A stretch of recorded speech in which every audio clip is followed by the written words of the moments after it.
Hello friends, आज जो recording हम सुनने जा रहे हैं उस आर्टिकल का टॉपिक है मानव अधिकार का दार्शनिक आधार, पाश्चात्य संदर्भ। ये आर्टिकल डॉक्टर सरोज कुमार वर्मा द्वारा लिखा गया है। वो इस आर्टिकल की शुरुआत करते हैं मानव अधिकारों का सार्वभौम घोषणा पत्र अनुच्छेद 2 से, जिसके अनुसार प्रत्येक व्यक्ति बिना जाति, रंग, लिंग, भाषा, धर्म, राजनीतिक अथवा सामाजिक उत्पत्ति, जन्म अथवा किसी दूसरे प्रकार के भेदभाव के इस घोषणा में व्यक्त किए हुए सभी अधिकारों और स्वतंत्रताओं का पात्र है। इसके अलावा किसी स्थान अथवा देश के साथ जिसका वह व्यक्ति नागरिक है, राजनीतिक परिस्थिति के आधार पर भेद नहीं किया जाएगा, चाहे वह स्वतंत्र हो, संरक्षित हो अथवा स्वशासनाधिकार से विहीन हो अथवा अन्य प्रकार से अल्पप्रभु हो। मानव अधिकार मूलतः एक पाश्चात्य संकल्पना है जिसकी जड़ें भारत में भी गहराती गई हैं।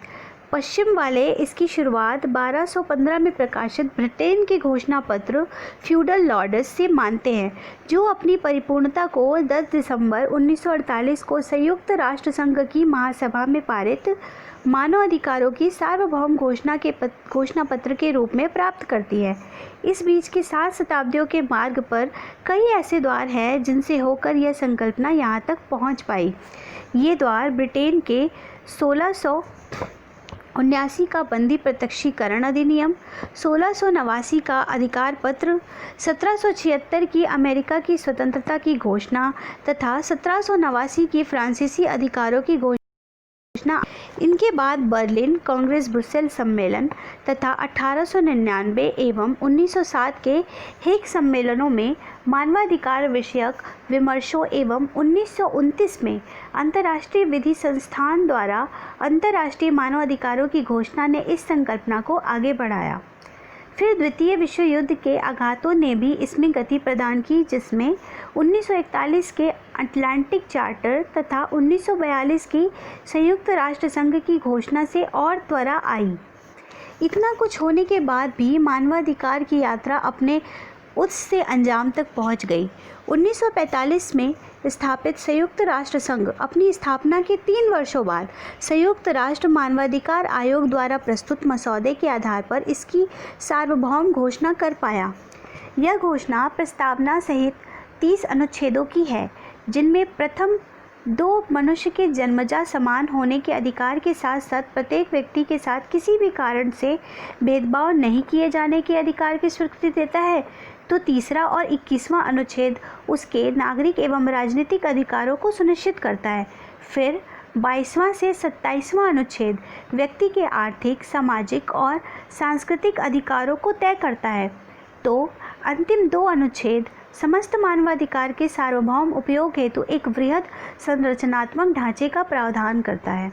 इस प्रकार 700 वर्षों में मानवाधिकार की संकल्पना अपना एक सुनिश्चित रूप ले पाई।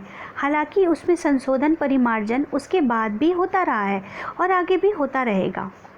लेकिन 700 वर्ष पूर्व ब्रिटेन के जिस घोषणा पत्र से मानव अधिकार की संकल्पना क्रियात्मक अभिव्यक्ति का रूप ले पाती है, ऐतिहासिक दृष्टि से पाश्चात्य जगत में उसकी पृष्ठभूमि उस अभिव्यक्ति से लगभग 1600-1700 वर्ष पूर्व से मनुष्य सभी वस्तुओं का मापदंड है की घोषणा के साथ बनने लगी थी। यह घोषणा सोफिस्ट दार्शनिक प्रोटागोरस की थी। प्रोटागोरस सेफिस्ट दर्शन का संस्थापक था और उसका काल ईसा पूर्व 490 से लेकर ईसा पूर्व 420 तक का है। यह काल दार्शनिक दृष्टिकोण से उलझन भरा था। पूर्व के दार्शनिकों में एक मत नहीं था। मूल तत्व, जगत की उत्पत्ति आदि विषयों को लेकर विवाद थे। कहीं कुछ निश्चित निर्धारण नहीं हो पा रहा था। इसलिए उस काल के लोग इन विवादों में पड़ने के बजाय उस ज्ञान की ओर उन्मुख हुए जिससे दैनिक जीवन के व्यवहारिक उद्देश्य की पूर्ति होती है। इस क्रम में उन्हें यह ज्ञात हुआ कि निरपेक्ष नाम की कोई भी चीज़ सत्य नहीं है। सत्य वही है जिससे हमारा व्यवहारिक जीवन संभव हो पाता है। इसी पृष्ठभूमि में प्रोटागोरस ने मनुष्य के मापदंड होने की घोषणा की। उसने कहा कि मनुष्य सभी वस्तुओं का मापदंड है, इसलिए जो उसके सापेक्ष है उसका अस्तित्व है और जो नहीं है उसका अस्तित्व नहीं है। उसका यही कथन मनुष्य सभी वस्तुओं का मापदंड है कि सिद्धांत के रूप में प्रचलित हुआ। यदि सूक्ष्मता से देखा जाए तो मानवाधिकार की अवधारणा की शुरुआत यहीं से होती है। यह ठीक है कि बाद के दार्शनिकों में प्रोटागोरस के मनुष्य शब्द को लेकर मत भिन्नता रही। प्लेटो और अरस्तु ने उसे व्यक्तिवाचक माना तो गोम्पर्ज ने समूहवाचक, और सीलर ने इन दोनों रूपों को समाहित करते हुए प्रोटागोरस के इस सिद्धांत की मानवतावादी व्याख्या की। लेकिन इतना तय है कि प्रोटागोरस के इस कथन से मनुष्य चिंतन के केंद्र में आकर महिमामंडित हुआ। अतः मानवाधिकार की अवधारणा का आरंभ यहीं से माना जाना चाहिए। यहीं से विकसित होकर यह आधुनिक युग तक आती है, जहाँ लॉक और रूसो जैसे दार्शनिक इसके लिए ठोस दार्शनिक आधार निर्मित करते हैं। इस आधार के निर्मित होने में जिस सिद्धांत ने अहम भूमिका निभाई वह अधिकार का प्राकृतिक सिद्धांत है। इस सिद्धांत के मुताबिक मनुष्य को कुछ अधिकार मनुष्य भर के नाते प्राप्त हैं, क्योंकि वे उन्हें जन्म के साथ लेकर पैदा होने के कारण प्रकृति प्रदत्त हैं। अतः किसी भी परिस्थिति में किसी के द्वारा उन अधिकारों का हरण नहीं किया जा सकता। इसलिए प्रोफेसर A.D. आशीर्वादम कहते हैं कि वे उसी प्रकार मनुष्य की प्रकृति के भाग हैं जिस प्रकार उनकी खाल का रंग। इस सिद्धांत का सबसे प्रबल समर्थक 17वीं सदी का अंग्रेज दार्शनिक जॉन लॉक है। लॉक ज्ञान मीमांसा के दृष्टिकोण से अनुभववादी दार्शनिक था। अनुभववाद पाश्चात्य दर्शन का वह ज्ञान मीमांसीय सिद्धांत है जो ये मानता है कि मनुष्य को किसी भी प्रकार का ज्ञान अनुभव के द्वारा होता है, अतः अनुभव ही ज्ञान प्राप्ति का प्रामाणिक साधन है। लॉक ने ऐसा बुद्धिवाद के विरोध में कहा था। बुद्धिवाद बुद्धि को ज्ञान प्राप्ति का प्रामाणिक साधन मानता है।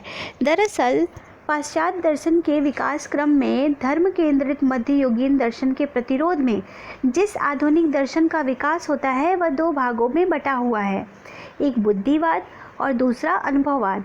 बुद्धिवाद का प्रणेता फ्रांस का दार्शनिक रेने डेकार्ट है और अनुभववाद का प्रणेता इंग्लैंड का दार्शनिक जॉन लॉक। डेकार्ट ने अपने बुद्धिवाद की स्थापना में यह कहा कि मनुष्य में कुछ प्रत्यय जन्मजात होते हैं जिनके आधार पर बुद्धि ज्ञान प्राप्त करती है। लॉक ने इस स्थापना का खंडन करते हुए कहा कि कोई प्रत्यय जन्मजात नहीं होता, इसलिए मनुष्य को सारा ज्ञान अनुभव से प्राप्त होता है। लॉक अपनी इस ज्ञान मीमांसीय स्थापना को राजनीतिक चिंतन के क्षेत्र में इस्तेमाल करते हुए राजा के देवी अधिकार, जिसके मुताबिक राजा को राज्य करने का अधिकार जन्म से ही प्राप्त होता है, को खारिज करते हुए यह प्रतिपादित करता है कि चूँकि प्राकृतिक दृष्टिकोण से सभी मनुष्य समान होते हैं, इसलिए जीवन, स्वतंत्रता और संपत्ति का अधिकार उसे अपने आप मनुष्य होने भर के नाते प्राप्त हो जाते हैं।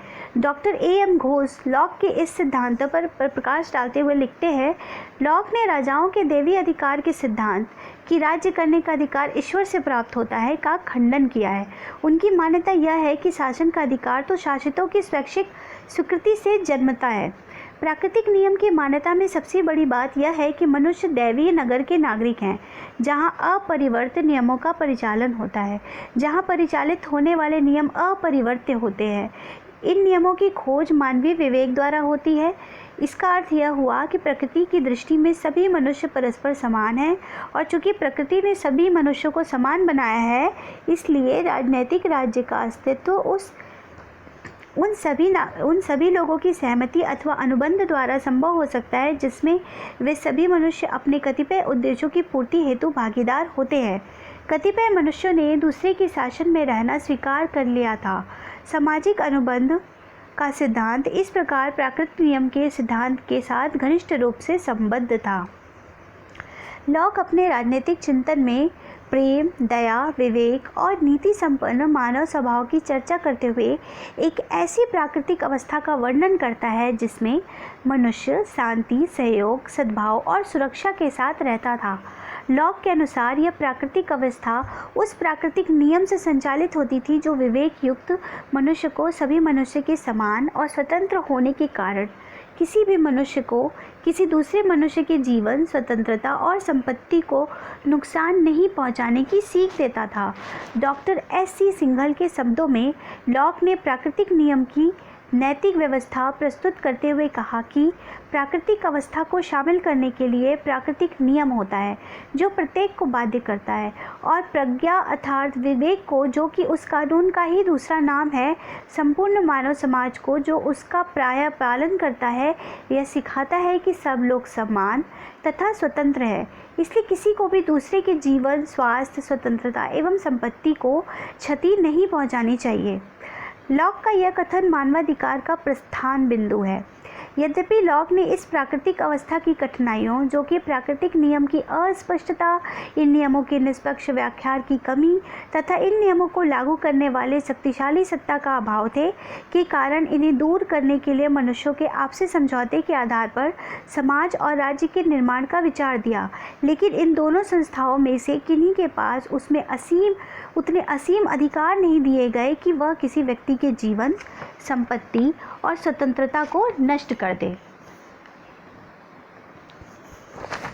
उनके अधिकार सीमित रहे और उनका दायित्व व्यक्ति के जीवन, संपत्ति और स्वतंत्रता की सुरक्षा करना ही रहा।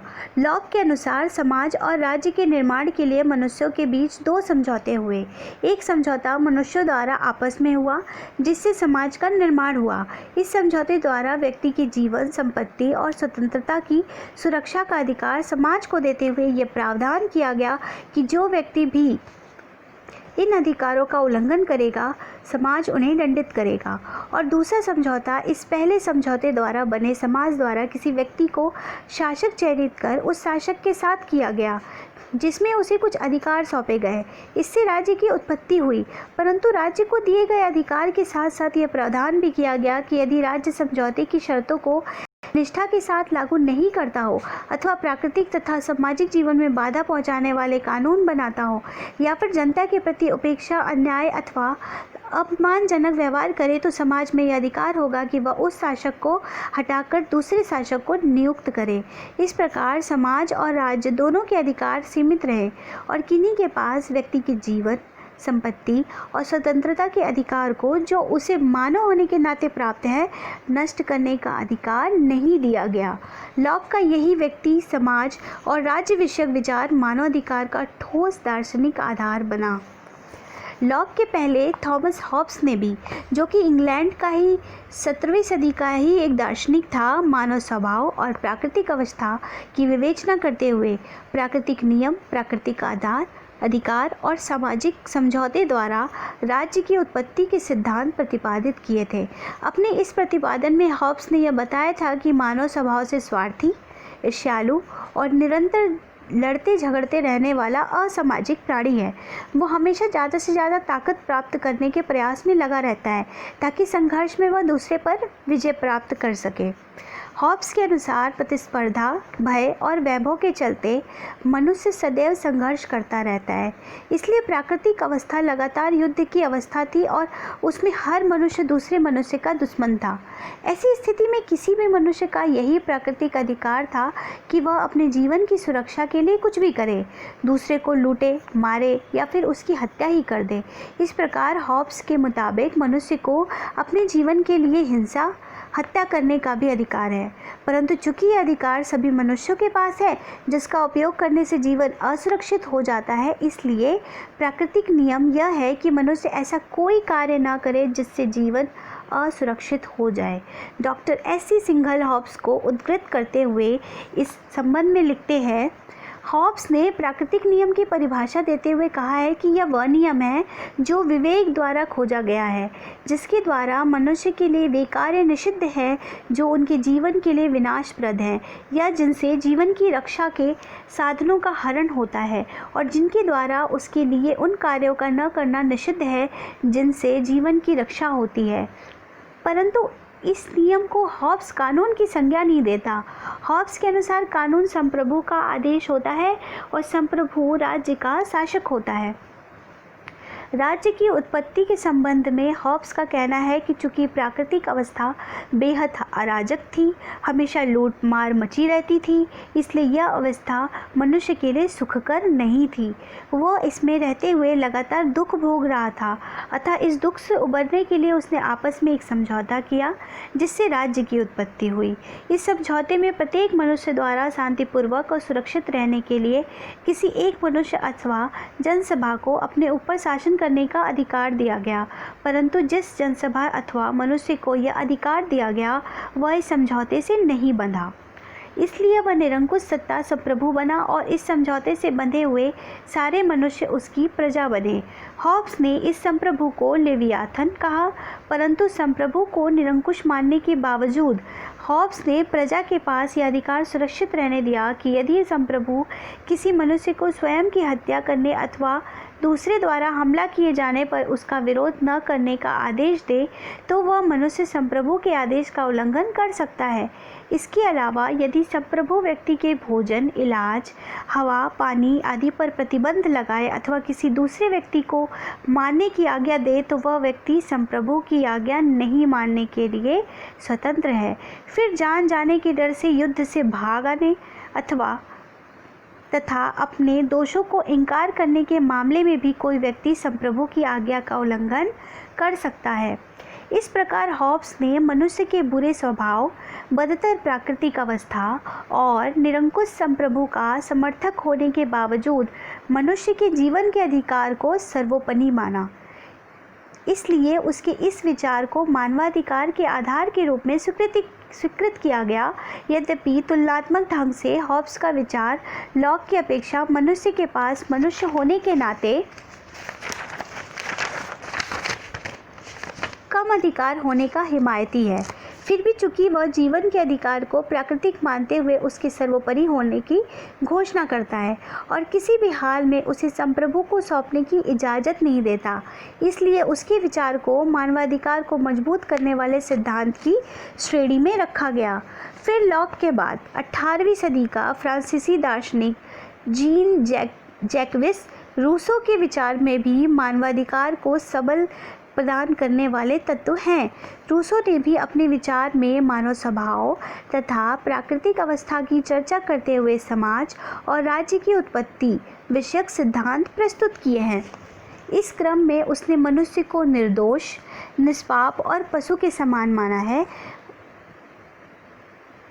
उसके अनुसार मनुष्य स्वभावतः अच्छा होता है, उसमें संपत्ति संग्रह की कोई इच्छा नहीं होती, वह स्वभाव से स्वतंत्र और नैतिकता के विचारों से रहित होता है, उसमें विवेक नहीं होता लेकिन समानता की भावना होती है।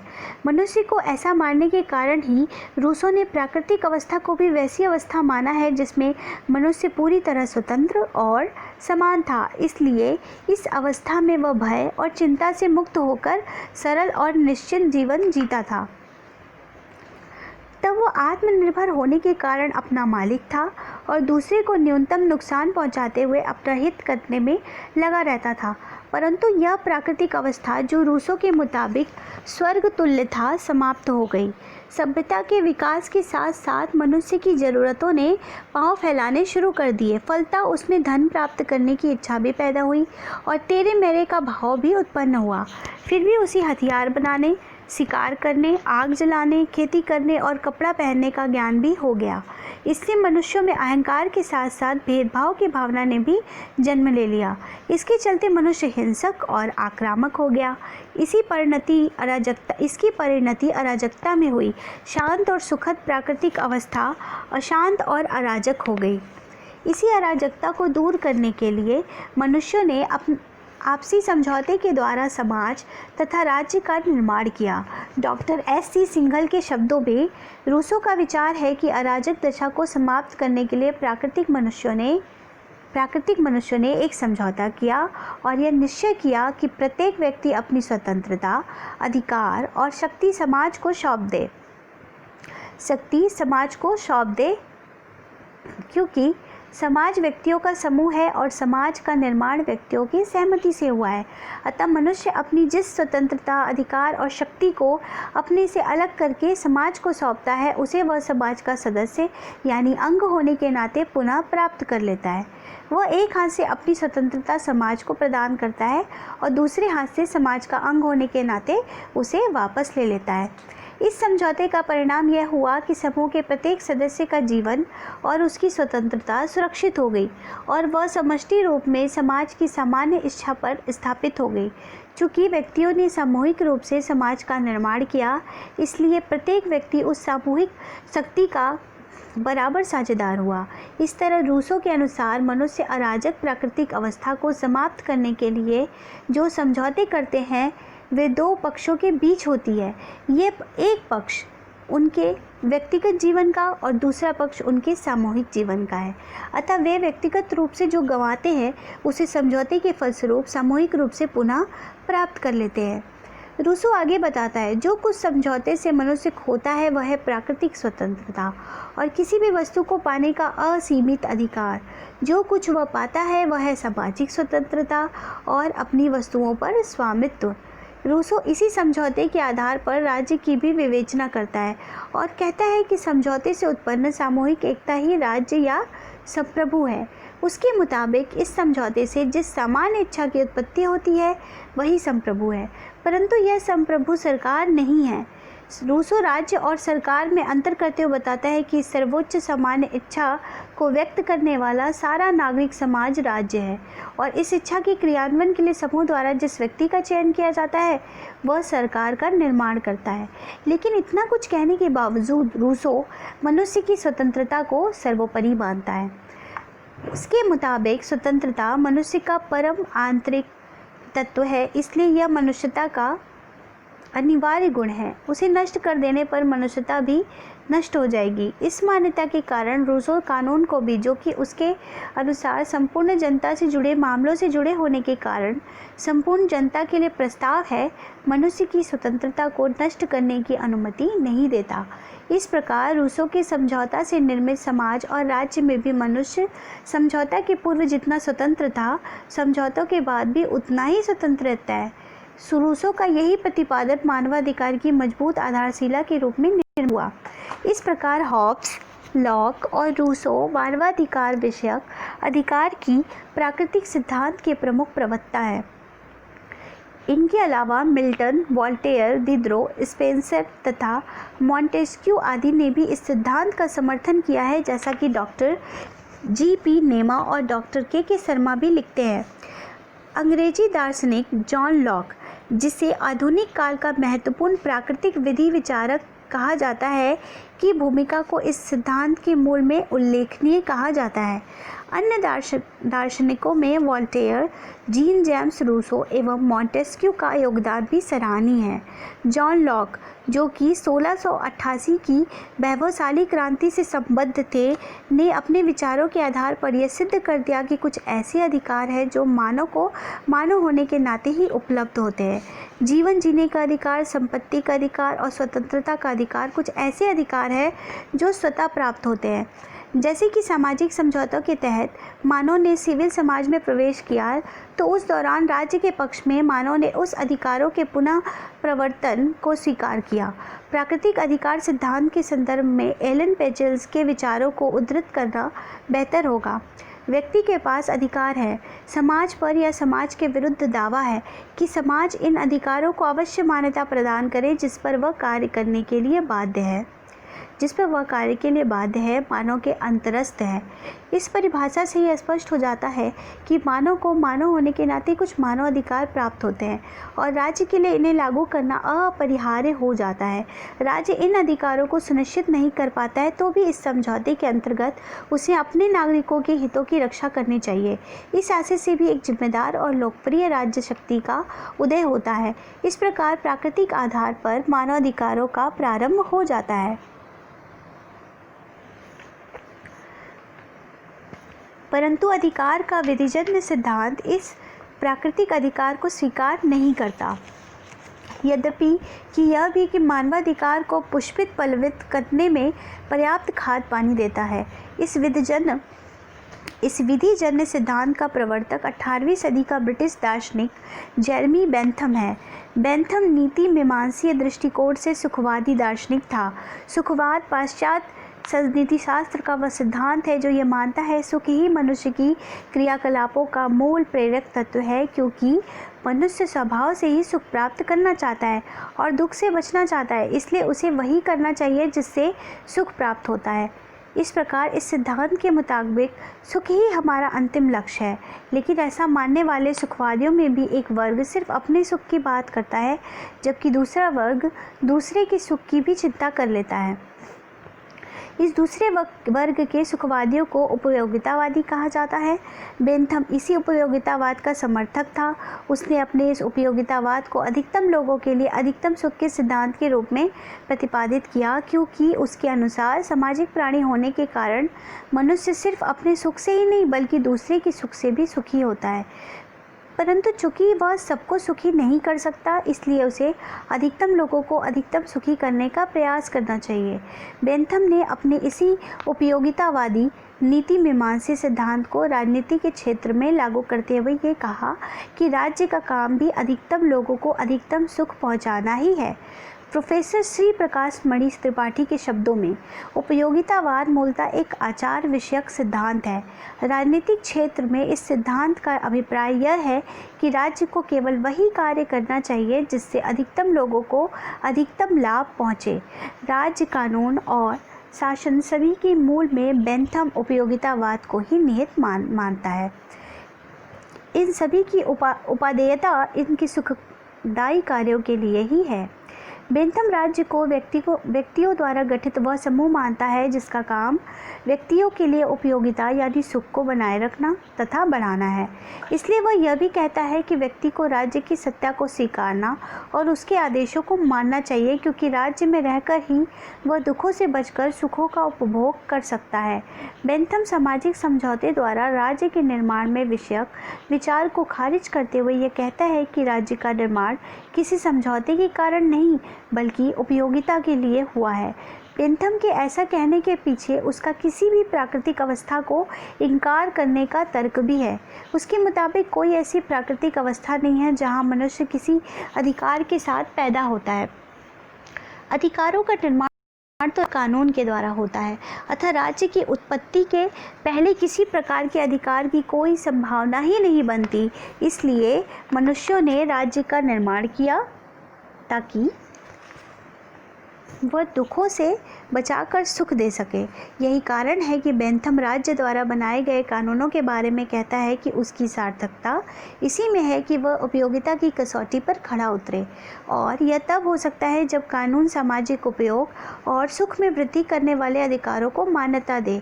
बेंथम राज्य के कानूनों द्वारा मान्यता प्राप्त अधिकार को सुखी जीवन का नियम मानता है, परंतु इतना कुछ मानने के बावजूद बेंथम राज्य की नीतियों को असीम नहीं मानता। इसलिए वह नागरिक को यह अधिकार देता है कि यदि राज्य उपयोगिता के मापदंड पर खरा नहीं उतरे तो वह ऐसा और इतना कानून बनाए कि उससे अधिकतम लोगों का अधिकतम सुख बाधित हो और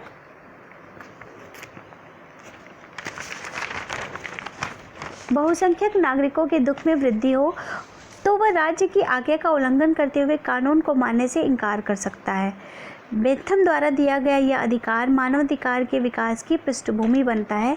ऐसा करने से मानवाधिकार विधि और कानून के दायरे में आ जाता है। इस प्रकार यह स्पष्ट हो जाता है कि मानवाधिकार का ठोस दार्शनिक आधार है। इसलिए इसी आधार पर पिछले 400 वर्षों में मानवाधिकार की संकल्पना विकसित होती रही है। इस विकास के फलस्वरूप इसकी शाखाएं इतनी लंबी और घनी हो सकी हैं कि लोग इसकी छांव में सुस्ताने लगे हैं। पिछली सदी का अमेरिकी दार्शनिक जॉन बोडले रॉल्स भी इसी आधार पर अपनी न्याय की अवधारणा प्रतिपादित कर पाया है, जिसके चलते उसे मानवाधिकार का विशिष्ट पैरोकार माना जाता है। रॉल्स ने हॉब्स, लॉक और रूसो के सामाजिक समझौते के सिद्धांत तथा कांट के नैतिक सिद्धांत के सूत्र लेकर व्यक्ति की स्वतंत्रता को परम मानते हुए सभी के साथ समान व्यवहार तथा समान वितरण संबंधी अपने न्याय का सिद्धांत प्रस्तुत किया।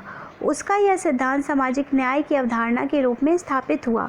प्रोफेसर श्री प्रकाश मणि त्रिपाठी का इस संबंध में कहना है, रॉल्स सामाजिक न्याय का प्रबल पक्षधर है। वह इसी को न्याय का प्रमुख अवलंब मानता है। उसका आशय सामाजिक जीवन में न्याय के माध्यम से समान एवं समन्वित प्रगति की व्यवस्था करना है। अवसर एवं सुविधाओं के न्यायोचित वितरण से इसकी प्राप्ति होती है। उसने न्याय के मूलतः दो सिद्धांतों की स्वीकृति प्रदान की थी। पहला, न्याय के प्रथम सिद्धांत के अंतर्गत सभी को समान रूप से अवसर की स्वतंत्रता होनी चाहिए। इसमें उन सभी स्वतंत्रताओं को सम्मिलित कर सकते हैं जो उदार लोकतंत्रीय प्रणाली के अंतर्गत पाए जाते हैं।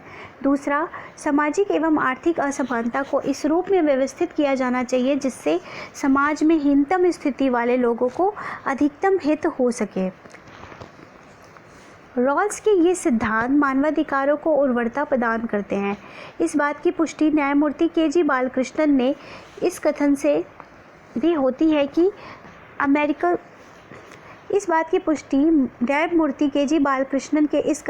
होती है कि अमेरिकी दार्शनिक जॉन रॉल्स लिखते हैं कि सामाजिक न्याय इस धारणा पर आधारित है कि किसी समाज को तभी समतावादी माना जा सकता है जब वह समानता, एकजुटता के सिद्धांत पर आधारित हो, वहाँ मानवाधिकार का सम्मान तथा प्रत्येक व्यक्ति के सम्मान की रक्षा की जाती हो।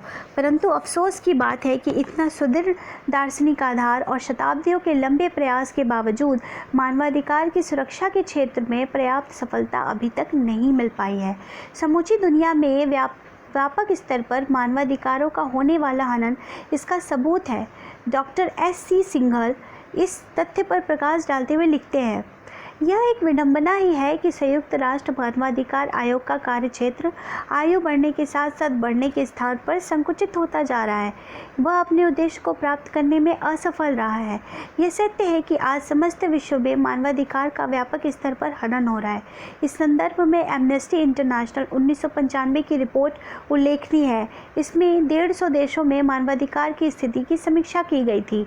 इसमें उग्रवादी संगठनों और सरकारी दमन तंत्र की विवेचना की गई। इस रिपोर्ट में सभी दक्षिण एशियाई देशों सहित विश्व के 141 देशों पर मानवाधिकारों के उल्लंघन का आरोप लगाया गया। पामर और पार्किंस के शब्दों में विश्व के कुछ ही भागों में मानवाधिकार तथा आधारभूत स्वतंत्रताएं वास्तव में सुरक्षित है। अधिकांश क्षेत्रों में तो अभी तक इसका कोई अर्थ नहीं है। वह इसलिए कि मानवाधिकार के कार्यान्वयन के लिए कोई कानूनी बाध्यता नहीं है, अतः इसकी समुचित सफलता के लिए इसकी घोषणा को सिर्फ शब्दों तक सीमित न रखकर कुछ यथार्थवादी व्यवहारिक उपक्रम भी किया जाना ज़रूरी है। इसलिए दुष्यंत कुमार की इन पंक्तियों से बात समाप्त करना लाजमी होगा कि इस रास्ते के नाम लिखो एक शाम और, इस रास्ते के नाम लिखो एक शाम और, या इसमें रोशनी का करो इंतज़ाम और। आंधी में सिर्फ हम ही उखड़ कर नहीं गिरे, हमसे जुड़ा हुआ था कोई एक नाम और, हमसे जुड़ा हुआ था कोई एक नाम और। दोस्तों, इस आर्टिकल पर आप अपना रिफ्लेक्शन कमेंट में दे सकते हैं। Thank you.